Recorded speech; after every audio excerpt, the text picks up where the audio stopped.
मायापुरी गांव में रामू कुम्हार के घर के बाहर भीड़ जमा थी। आज कई सालों बाद उनके घर एक बेटी का जन्म हुआ था। पूरा गांव खुशी से झूम रहा था। रामू कुम्हार गांव में सबसे सुंदर मिट्टी के बर्तन बनाता था। उसकी पत्नी भी बड़ी संस्कारी और समझदार थी। इस खुशी के मौके पर उनके घर पकवान बन रहे थे। चूल्हे पर हलवा और पूरी तली जा रही थी। लेकिन अचानक अरे दौड़ो, अरे देखो क्या अनर्थ हो गया भाई। लोगों ने दौड़कर आग बुझाने की कोशिश की, पर रामू और उसकी पत्नी आग में जलकर खाक हो चुके थे। पूरा गांव शोक में डूब गया। रामू की बूढ़ी माँ किसी तरह बच गई। अपनी नवजात पोती को घूर कर देखा और चीख पड़ी, तू क्यों बच गई करमजली? तेरे माँ बाप तो मर गए और तेरा भार मुझ पर छोड़ गए। अब मैं इस बुढ़ापे में कैसे तुझे पालूं?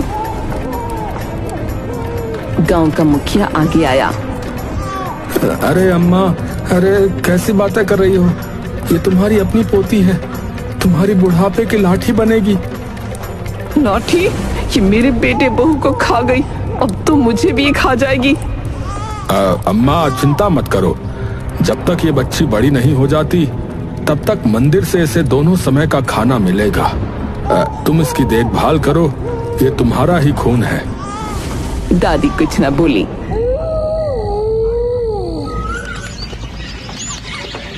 रामू की बेटी धीरे धीरे बड़ी होने लगी।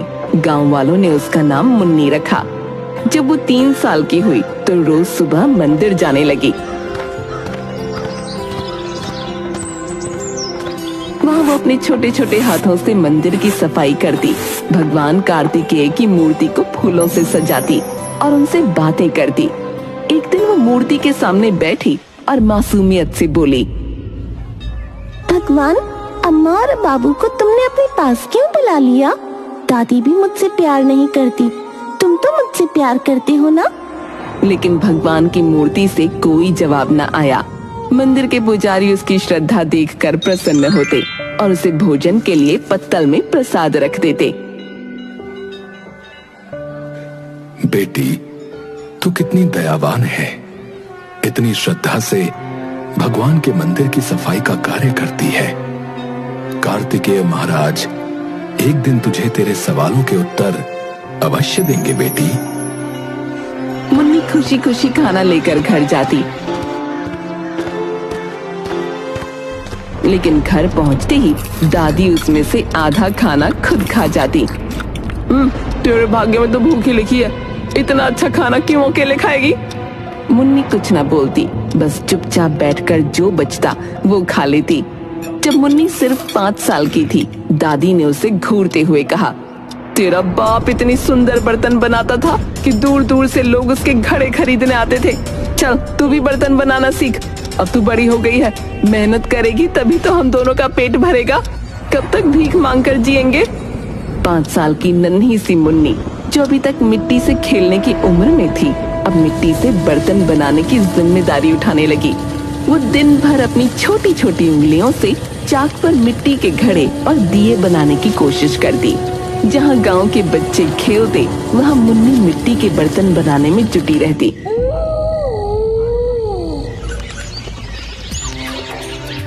धीरे धीरे उसकी मेहनत रंग लाने लगी।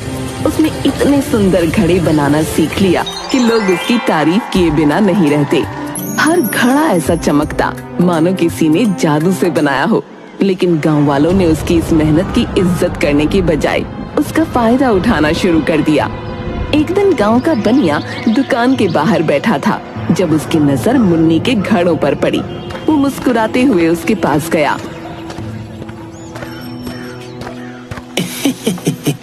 अरे मुन्नी, ये घड़ा तो बड़ा ही सुंदर बनाया है रे तूने। मेरी बीवी ने कहा है कि हमें ऐसे 4 घड़े चाहिए। अच्छा ठीक है भैया, 4 घड़ी बना दूंगी, पर पैसे कब देंगे? बनिया जोर से हंस पड़ा। पैसे? अरे पैसे बाद में दूंगा ना, पहले ये घड़े मेरे घर पहुंचा दे, और हाँ, बदले में तेरे लिए 2 मुट्ठी चने रख दूंगा। छोटी सी मुन्नी को भूख लगी थी। उसने सोचा कि शायद चने से दादी खुश हो जाएगी। उसने बिना कुछ कहे घड़े दे दिए। लेकिन ऐसा हर दिन होने लगा। गांव की औरतें शादी ब्याह में उसके पास आती और बिना पैसे दिए बर्तन उठा ले जाती। मुन्नी बेटा, तेरे हाथ की मिट्टी के दिए बहुत सुंदर हैं। मेरी बहू की शादी में कुछ दिए मुफ्त में दे दे, भगवान तुझे बहुत देगा। कोई उसे 2 रोटी देकर 4 घड़े ले जाता, तो कोई पुराने कपड़े देकर दर्जनों हांडियां उठा ले जाता। मुन्नी ने सैकड़ों मिट्टी के बर्तन बनाए, लेकिन खुद कभी भरपेट खाना नहीं खा पाई। जब भी वो दादी से पैसे मांगने की बात करती, दादी उसे डांट देती। अरे मूर्ख, मुफ्त में देना सीख, तभी लोग तुझे अच्छा समझेंगे। पैसे मांगकर तू लालची बनेगी क्या? हर साल गांव में कार्तिक पूर्णिमा के मेले का आयोजन होता था। हर कोई नए कपड़े पहनकर आता, मिठाइयाँ खाता और खुशियाँ मनाता। इस बार मुन्नी ने सोचा कि वो भी अपने बनाए हुए बर्तनों की दुकान लगाएगी। सुबह सुबह वो अपने सबसे सुंदर घड़े, दिए और हांडियां लेकर मंदिर के पास बैठ गई। हर आने जाने वाला उसकी दुकान देखता, पर कोई खरीदने की बजाय मजाक उड़ाने लगा। अरे मुन्नी, ये बेचने आई है? अरे बहन, हम इसे चने देकर ही सारे घड़े ले लेंगे। हाँ। लोग उसकी दुकान से बर्तन उठाते गए, पर किसी ने पैसे न दिए।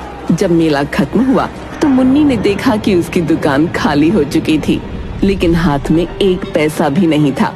रुआसी होकर वो दादी के पास गई और धीरे से बोली, दादी, सबने मेरे बर्तन ले लिए, पर किसी ने पैसे न दिए।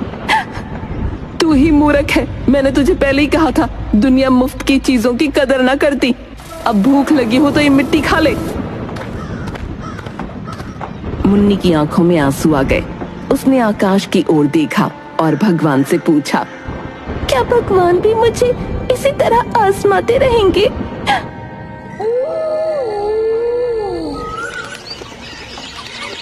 मुन्नी धीरे धीरे बड़ी होने लगी, लेकिन उसने मंदिर जाना कभी न छोड़ा।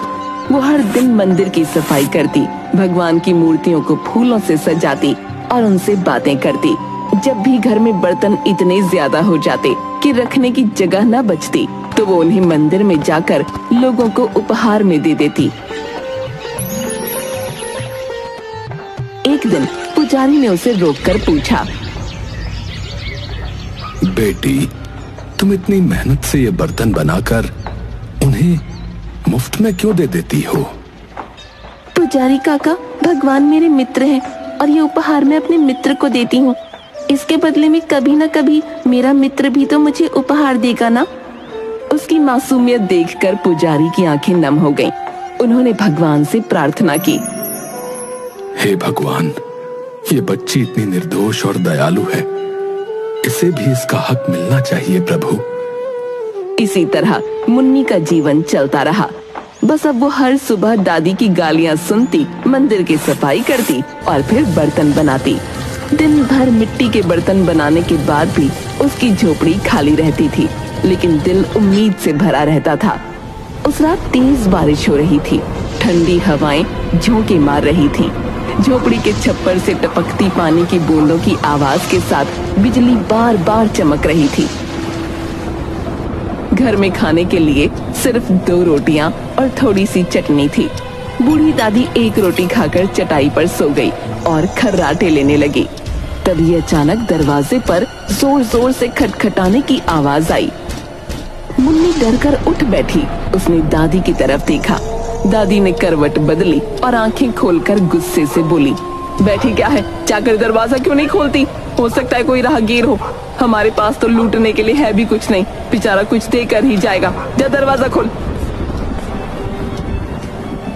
मुन्नी ने धीरे धीरे दरवाजा खोला और हैरान रह गई। बाहर एक बहुत बूढ़ा साधु खड़ा था। उसकी झुर्रियों से भरा चेहरा, लंबे सफेद बाल और कांपते हाथों में एक मोटा सा डंडा था। महाराज, इस समय आप यहाँ क्यों आए हैं? आपको क्या चाहिए? बेटी, मैं बहुत दूर से आ रहा हूँ। मुझे बहुत भूख लगी है। बारिश के कारण कपड़े भी भीग गए हैं और बहुत ठंड लग रही है। क्या मुझे आज रात यहाँ सोने का स्थान मिल सकता है? अंदर से दादी की खींच भरी आवाज आई, लो फिर आ गए न जाने कहां से फोकट के लोग। अरे यहाँ अपना पेट भरने को खाना नहीं है, तुम्हारा पेट कहाँ से भरेंगे? ना ही सोने के लिए हमारे पास कोई बिस्तर है।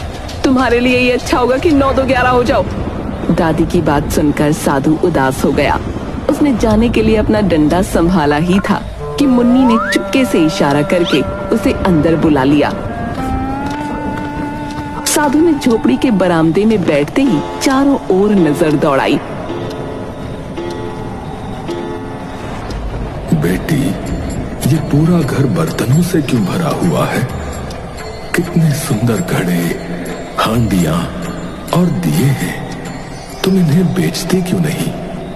महाराज, गरीब से बर्तन भला कौन खरीदेगा? जिसको जरूरत होती है वो कुछ खाने के बदले बर्तन उठा ले जाता है। तो तुम भूखी रहती है? मुन्नी ने सिर झुका लिया।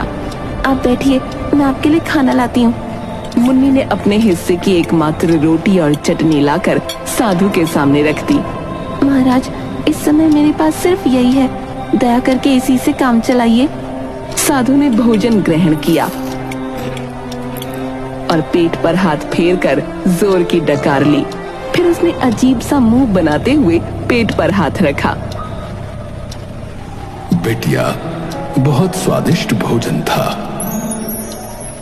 बेटिया, यह साधु बहुत प्रसन्न हुआ। कई सालों के बाद मैंने पेट भरकर जी भर खाया है। मुन्नी हैरानी से उसे देख रही थी। अब मुझे कोई कपड़ा दे दो ताकि मैं अपने हाथ को पोंछकर साफ कर सकूं। मुन्नी असमंजस में पड़ गई। महाराज, हमारे पास तो तन ढकने के लिए भी कपड़ा नहीं है।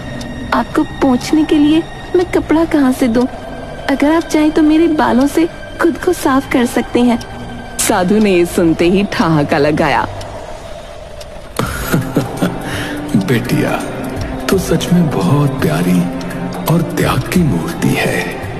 इसके बाद साधु ने मुन्नी के लंबे बालों से हाथों को पोंछ लिया।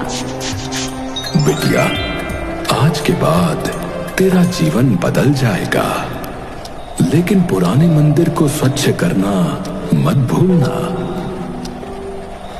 फिर साधु ने डंडा चलाते हुए एक के बाद एक मिट्टी के बर्तनों को तोड़ना शुरू किया। पूरा घर बर्तनों के टूटे टुकड़ों से भर गया। साधु चटाई पर लेटकर खर्राटे लेने लगा। अचानक साधु महाराज चटाई से उठे और जोर की अंगड़ाई ली। उन्होंने देखा कि मुन्नी मिट्टी से नए बर्तन बना रही थी। बेटी, घर में तो पहले से ही इतने बर्तन पड़े हैं, फिर और बर्तन बनाने की क्या आवश्यकता है? मुन्नी ने हाथ जोड़कर विनम्रता से उत्तर दिया। महाराज, ये सारे बर्तन अब इस्तेमाल करने लायक नहीं रहे। दादी के जागने से पहले मैं इन सभी को बाहर रखकर फिर से नए बर्तन बना रही हूँ ताकि वो नाराज ना हो। साधु ने मुन्नी के बनाए एक बर्तन को हाथ में लिया और ध्यान से देखा। बेटी, तेरे हाथों में तो गजब की कला है। इतने सुंदर बर्तन कोई आम इंसान नहीं बना सकता। फिर उन्होंने अपना डंडा उठाया और बर्तनों के ढेर पर जोर से मारा। टन आवाज गूंजी और अचानक पूरे घर में सुनहरी रोशनी फैल गई। मुन्नी को समझ नहीं आ रहा था कि क्या करे, पर वो चुपचाप बैठी थी। साधु चला गया। सुबह जब दादी उठी और घर की हालत देखी तो उसकी आंखें फटी की फटी रह गईं। अरे मुन्नी, ये क्या किया? सारे बर्तन तोड़ दिए। ये किसने किया?